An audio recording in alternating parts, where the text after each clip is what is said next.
अरे काळा कायदा रद्द करा, काळा कायदा रद्द करा, हमसे जो टकराएगा, हमसे जो टकराएगा, विरोधी सरकार का अधिकार जो, अधिकार जो,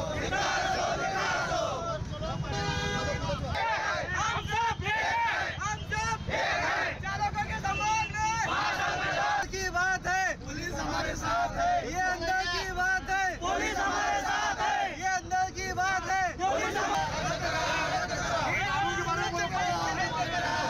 अरे चालक विरोधी सरकारचं करायचं काय, चालकों के सम्मान में काळा कानून रद्द करा।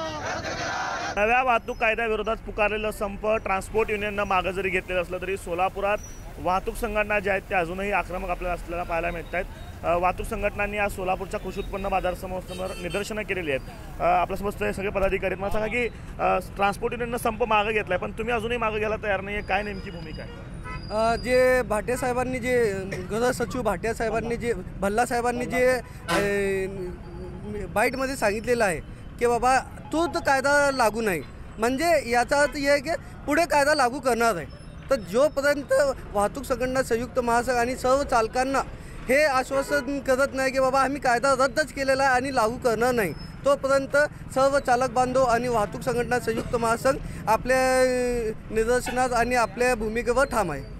तुम्ही आता संप पुकारला तर ते संप मागून बाकी फक्त निदर्शने करणार आहात की संप चालवत नाही? आम्ही येणाऱ्या काळात जर केंद्र शासनाने हे कायदा रद्द नाही केला तर आम्ही लोकशाहीच्या मार्गाने सर्व चक्काजाम करू। सध्या आम्ही सरकारला जागवत आहोत की आम्ही जिवंत आहोत सर्वसामान्य चालकांसाठी। चालकावर आज म्हणजे पूर्ण देशावर आज चालक हा देशाचा अंतर्गत शिपाई आहे, एक देशाचा खूप मोठा दळणवळण घटक आहे। याची दखल केंद्र शासनाने घेऊन त्वरित हा कायदा रद्द करावा। जोपर्यंत अमित शहा साहेबांनी स्वतः सांगत नाहीत किंवा त्यांनी स्वतः प्रेस कॉन्फरन्स घेऊन आम्हाला लेखी आश्वासन देत नाही ही कायदा आम्ही रद्द करू, तोपर्यंत संपूर्ण भारतात हा आंदोलन अशाच प्रकारे चालणार आहे। पण एका संघटनेनं माघार घेतली आहे पण तुम्ही घेत नाही, म्हणजे फूट पडले संघटनेमध्ये? नाही, संघटनेमध्ये फूट पडलेलं नाही का, म्हणजे ते ऑल इंडिया ट्रान्सपोर्ट असोसिएशन आहे, पण हे जे कायदा आहे पूर्ण चालकांसाठी आहे। यामध्ये रिक्षा चालक पण आले, कॅब ड्रायव्हर्स पण आले आणि छोटा हत्ती जे लाईट वेट मोटर व्हेकल आहे ते पण या कायद्याअंतर्गत आलेले। याचं जे अर्थ आहे फक्त ट्रान्सपोर्ट गाड्या नसून पूर्ण चालकांना हे कायदा लागू झालेला आहे। आणि आमची महासंघाची कॅबिनेट मिटिंग झालेली आहे। पुढील काळात जर हे